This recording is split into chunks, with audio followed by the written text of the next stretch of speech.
Mrembo, bwana yako, baba ya watoto wako mwenye umekaa na yeye, all of a sudden amekuwa sasa akiingia kwa nyumba hataki kukuongelesha kama wife kwa nyumba.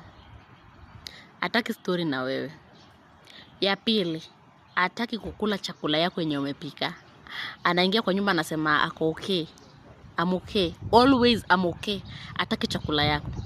Ya tatu, mkilala naye kwa kitanda ni kama sister yako. Ageuki. Akilala ile saidi akiangalia huko, ni huko kwa mlango. Ageuki na kuangalia na kuongelesha. Na analeta kila kitu. Chakula inaletwa, kila kitu iko sawa, nyumba imelipwa, watoto wameenda shule. Chunga uko malipa baya. Ndio nakwambia, nitakwambia tu vitu 5 yenye unazamfanyia cool down. Vitu ngapi? Vitu 5. Usifanye vitu mingi. Vitu ngapi? Vitu 5. Na hizo vitu kama unataka kujua, andika kwa comment section hapo eti nataka kujua. Alafu nitakueleza hizo vitu 5 ni nini. Uende uanze kumfanyia huyo baba leo. Uende uanze kumfanyia tu saa hii. Kila kitu tarudi normal.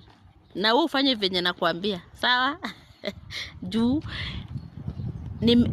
amtaki kulinda mabwana zenyu huko kwa manyumba.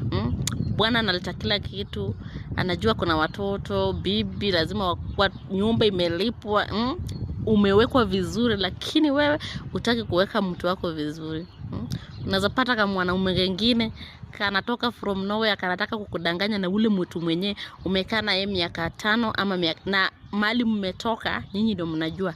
Mahali mnalekea ni Mungu anajua, na nyinyi na wewe hapo unataka kudanganywa kama mtoto ati yeye sasa anakuona uko msafi, anataka kukuharibia maisha.